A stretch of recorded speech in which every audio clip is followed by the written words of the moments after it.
So this circular queue was introduced in order to overcome the drawbacks of linear queue. So first let us see the drawback of linear queue.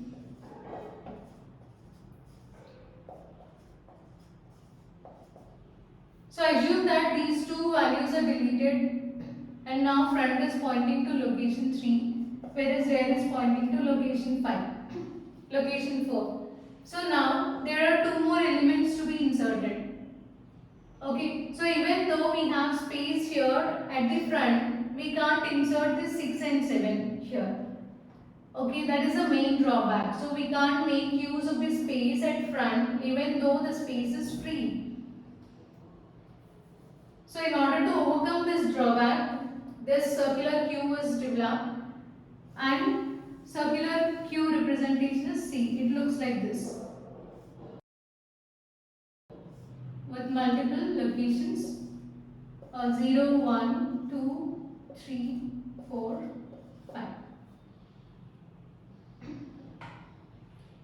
So how can we overcome the drawback of linear queue here?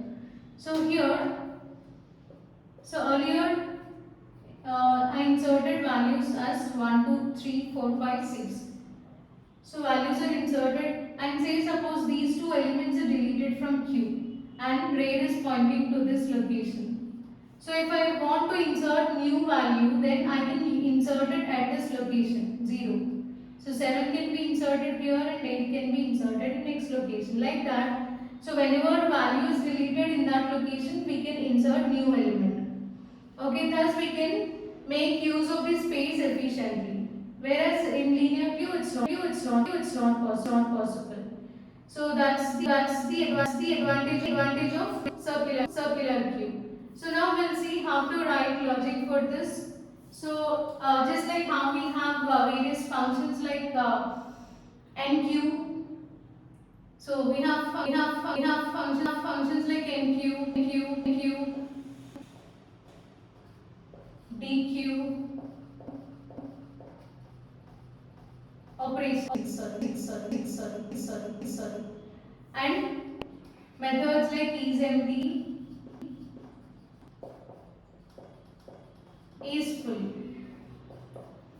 So we have these operations in linear queue. Same operations can be used in circular queue also. So NQ is used to insert an element into the circular queue. DQ for deleting, is empty to check whether the circular queue is empty, and is full is used to check whether the circular queue is full. So this is also called as ring buffered as it is represented in the form of a ring like this. So now let us see how to write these two methods. So first boolean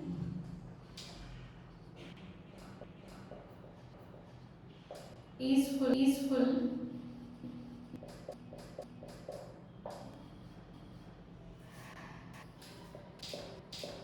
So if front equal to 0 and rear equal to size minus 1, return true. So this is a condition which we used in normal linear queue also. And the other condition is if front equal to rear plus 1, then also we can see that queue is full. So return true, else return false.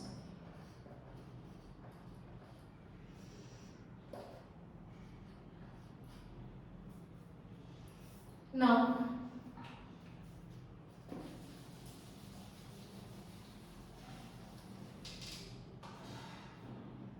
so this is nothing but front equal to 0 and rear equal to size minus 1. Then in that case queue is full. Or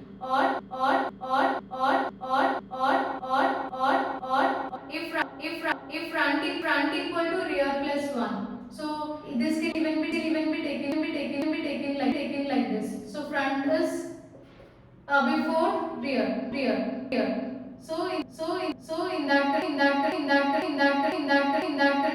In that condition also we can say that Q is full.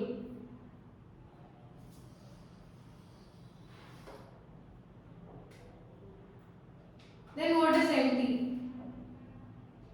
So Boolean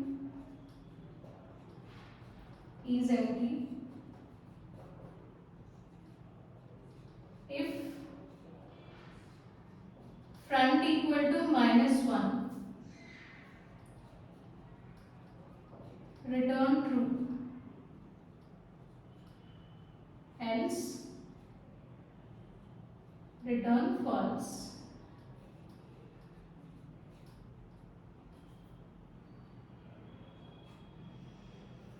So if front value is -1, so initial value front and rear they are -1 in any queue. Okay.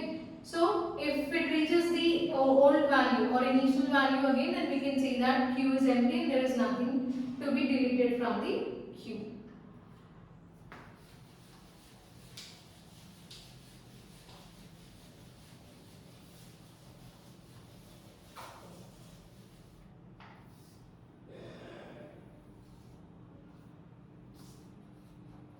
Void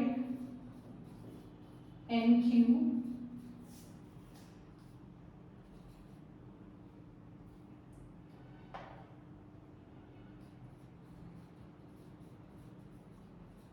if you want you will pass element. So void NQ, and here now you need to check if is full.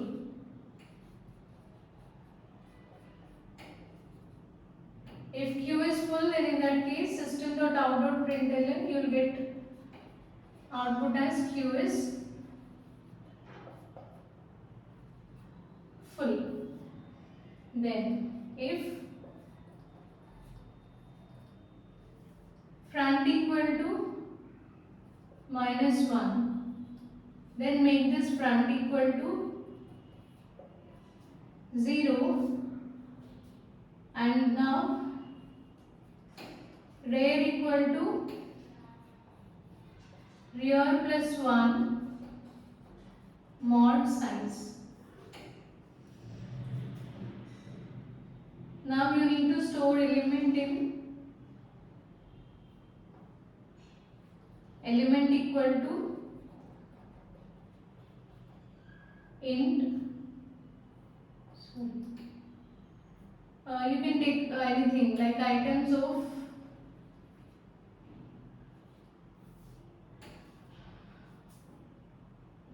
you can take items of rear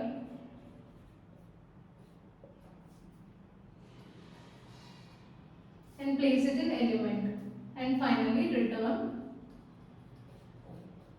element.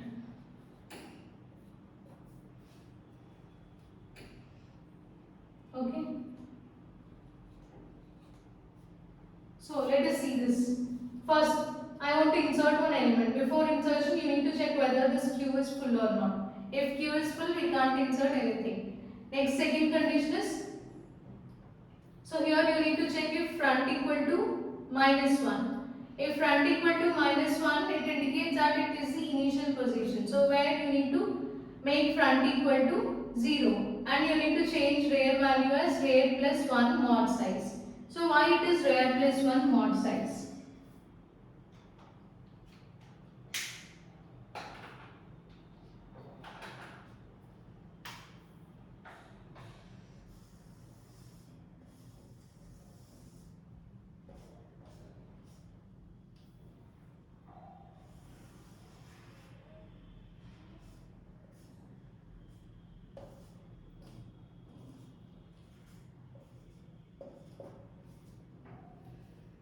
So if front is -1, we are making front value as 0, and now rear equal to rear plus 1 mod size. Initial value of front and rear, both of them are -1 only. So from this -1, you are making it as rear plus 1 mod size. That means -1 plus 1 mod size is 5. Sorry, size is 6. locations from 0 to 5. So which is nothing but 0 mod 6. It gives you 0. So real plus 1 mod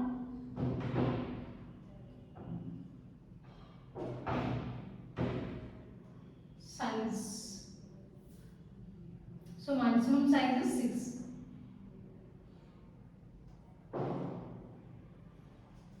So it should be till 5. Size minus 1. Okay. At location 0, you are going to. So now prayer points to location 0. Now items of prayer. So you need to place an element into items of.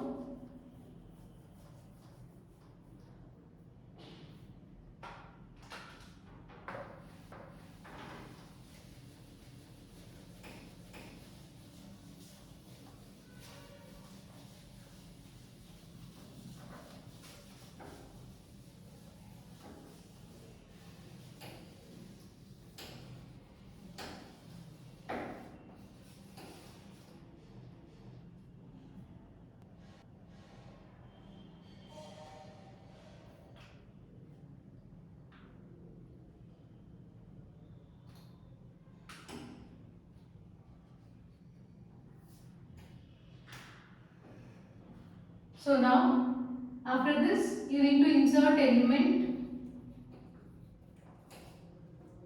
into items of prayer into array. Okay. Then return element.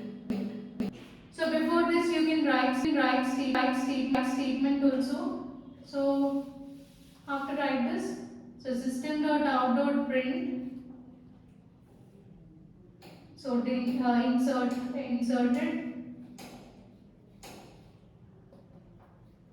element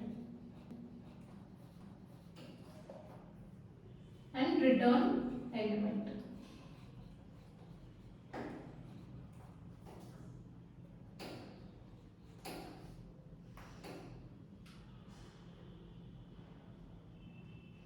Okay.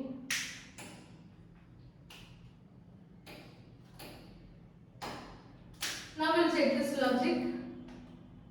So if queue is full, then in that case we can't insert anything into the queue, right? This is a queue is full condition. So let us take circular queue.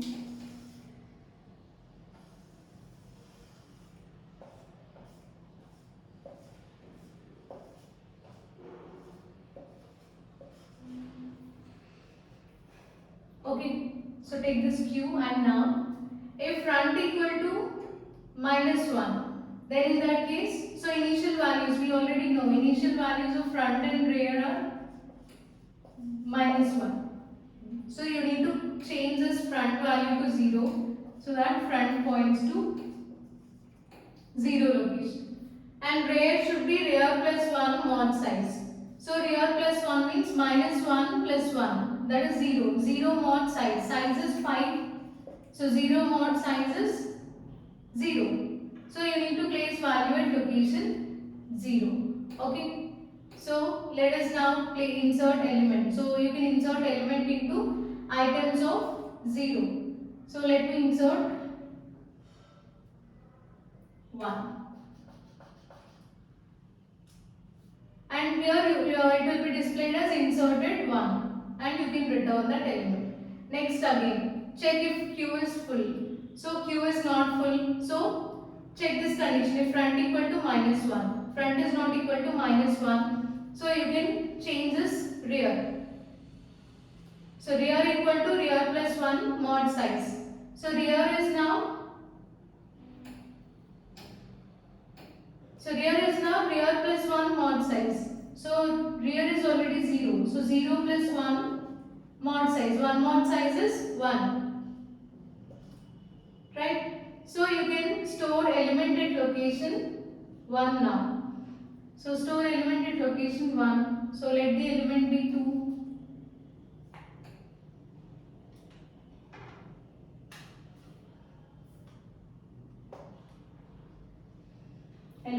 is inserted here and we inserted 2.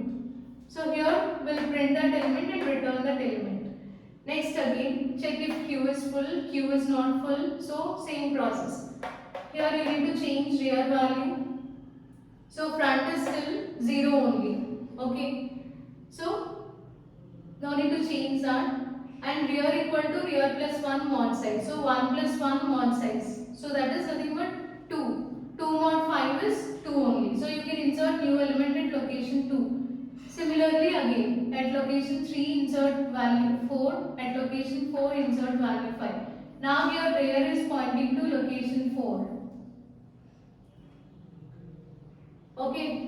Now you need to check if Q is full. So Q is full means if front equal to 0 and rear equal to size minus 1. So front equal to 0 and rear equal to 4. So it indicates Q is full. So now you can't insert any more elements into the queue. For example, this element was deleted and front is now pointing to some other location. Say this location. Now this space is free. So A is full. So this condition is not true. Front is not equal to 0. Okay. Similarly, front equal to rear plus 1. So 4 plus 1 again that is also not true. So in both the cases this indicates that this queue is not full. So you can go to this part. So front equal to minus 1, no. So no need to change any front value, you need to change this rear. So rear equal to rear plus 1 mod size. So rear is 4. So 4 plus 1 is 5. So 5 mod 5 is 0. So you can move to location 0 and insert new element at location 0. Okay, that is the main purpose of writing this rear plus 1 mod size instead of rear plus plus. Rear plus plus means we can't move to location 0 from 4. If you write like this, then you can move to this location also if this value is deleted. If front is pointing to this location, for example, and now this space is free, then you can again check this and rear value it is pointing to 0, again 0 plus 1 mod 5. So 1 mod 5 means it gives you location 1. So you can insert new element 7. Like that you can insert whenever the queue is full, you can insert elements into the queue. So that is the advantage of circular queue. And this is about how to insert elements into circular queue.